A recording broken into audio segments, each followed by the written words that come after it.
1971 की जंग में पाकिस्तान की आधी नेवी खत्म हो गई, 1/4 एयरफोर्स खत्म हो गई और 1/3 थल सेना खत्म हो गई। दूसरे विश्व युद्ध के बाद सबसे बड़ा सरेंडर भी पाकिस्तान ने ही भारत के सामने किया। 93,000 सैनिकों ने सरेंडर किया।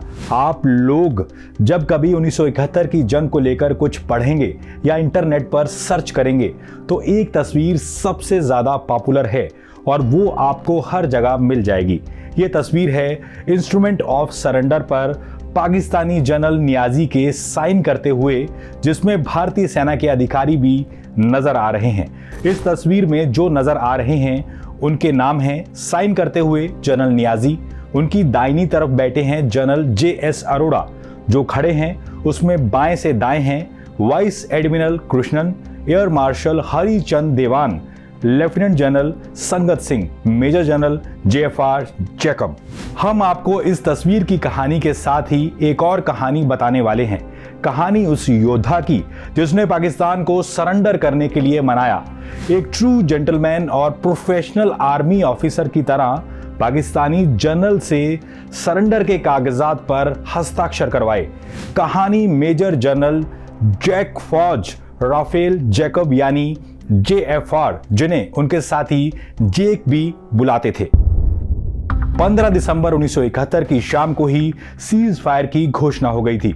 16 दिसंबर की सुबह फील्ड मार्शल सैम मानेकशॉ ने जेक यानी JFR जैकब को फोन कर सरेंडर के डॉक्यूमेंट्स पर साइन करवाने के लिए रवाना होने के लिए कहा। जैकब भी अपने काम के लिए रवाना हुए। भले ही सीज फायर की घोषणा हो गई थी और पाकिस्तान की हार भी हो गई थी, लेकिन पाकिस्तानी सेना के जनरल नियाजी हार मानने को तैयार नहीं थे। मेजर जनरल जैकब को बहुत मुश्किल आई।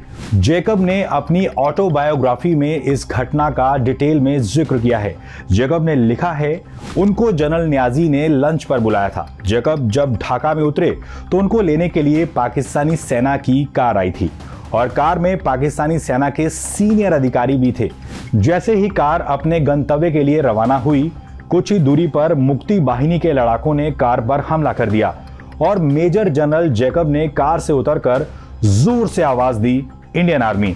मेजर जनरल जैकब की वर्दी देखकर फायरिंग रुक गई। लड़ाके पाकिस्तानी सैनिकों को मार डालना चाह रहे थे, लेकिन मामला शांत हुआ और जैकब अपनी मंजिल की तरफ बढ़े। जैकब जनरल नियाजी के दफ्तर में घुसे तो देखा वहां पर पाकिस्तानी सेना के बाकी अधिकारी मौजूद थे। इनमें नेवी और एयरफोर्स के भी सीनियर अधिकारी थे। इस बीच मेजर जनरल जैकब ने रेस कोर्स में सरेंडर के डॉक्यूमेंट्स पर साइन करवाने के लिए एक टेबल और 2 कुर्सियां लगवाने के लिए कहा।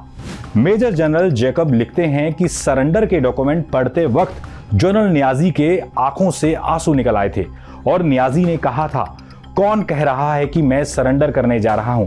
आप लोग सिर्फ सीज फायर और वापसी के फैसले पर बात करने आए हैं। बाकी के पाकिस्तानी अधिकारियों ने भी सरेंडर की बात को नकारा। दरअसल 15 दिसंबर की शाम को सीज फायर की घोषणा कर दी गई थी और 16 को सरेंडर किया जाना था, लेकिन जनरल नियाजी देर करवा रहे थे और ना नुकुर किए जा रहे थे।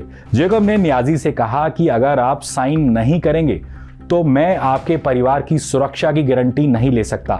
सुरक्षा चाहिए तो साइन करने ही होंगे।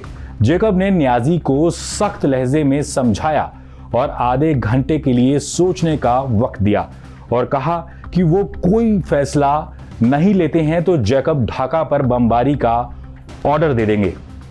जनरल जैकब ये कहकर बाहर निकल आए और अपना पाइप पीने लगे। इस दौरान उनकी एक पाकिस्तानी संतरी से बात हुई। जैकब ने लिखा है कि वो संतरी रो पड़ा और कहने लगा, एक हिंदुस्तानी अधिकारी मेरा हाल चाल पूछ रहा है, जबकि मेरे अपने नहीं पूछते। आधे घंटे बाद जैकब अंदर दफ्तर में गए और नियाजी से पूछा कि ये सरेंडर मंजूर करते हो या नहीं। नियाजी ने कोई जवाब नहीं दिया। जैकब ने 3 बार पूछा और तीनों बार कोई जवाब नहीं था। जनरल जैकब ने कागजों को हवा में उठाते हुए कहा, मैं इस सरेंडर को स्वीकार करता हूं। इतना कहते हुए नियाजी फूट फूट कर रोने लगे। यहां एक और मजेदार किस्सा है। जनरल जैकब ने नियाजी से उनकी तलवार सौंपने के लिए कहा। नियाजी ने कहा, हमारे यहां तलवार का रिवाज नहीं है, लेकिन आपको बता दें कि नियाजी ने अपनी रिवॉल्वर जनरल जैकब को सौंप दी। किसी भी वक्त जनरल JS अरोड़ा को सरेंडर करवाने के लिए आना था, लेकिन वो त्रिपुरा की तरफ चले गए थे। जनरल संगत सिंह को लाने के लिए करीब शाम 4:30 बजे JS अरोड़ा अपने लाव लश्कर के साथ पहुंचे। गार्ड ऑफ ऑनर की एक रस्म के बाद सरेंडर के लिए टेबल पर नियाजी और JS अरोड़ा आए। नियाजी ने इंस्ट्रूमेंट ऑफ सरेंडर के डॉक्यूमेंट्स पर साइन किए और जनरल अरोड़ा को अपनी बंदूक सौंपी। जंग हार जाने के बाद पाकिस्तान बुरी तरह से बौखलाया हुआ था। पाकिस्तान को हार हजम नहीं हो रही थी। पाकिस्तान ने मुस्लिम देशों में भारत के प्रति नफरत फैलाने का भरसक प्रयास किया। इसी बीच पाकिस्तानी प्रोपेगेंडा मशीनरी भी एक्टिव हुई और कहा जाने लगा कि जानबूझकर भारतीयों ने एक यहूदी अधिकारी को पाकिस्तान से सरेंडर करवाने के लिए भेजा।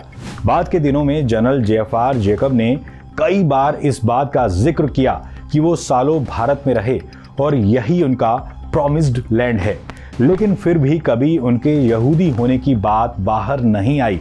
लेकिन पाकिस्तानियों ने ये भी कर दिया। इसी तरह के तमाम किस्से कहानियां सुनने के लिए टाइम्स नाउ भारत के डिजिटल पेज के साथ जुड़े रहिए।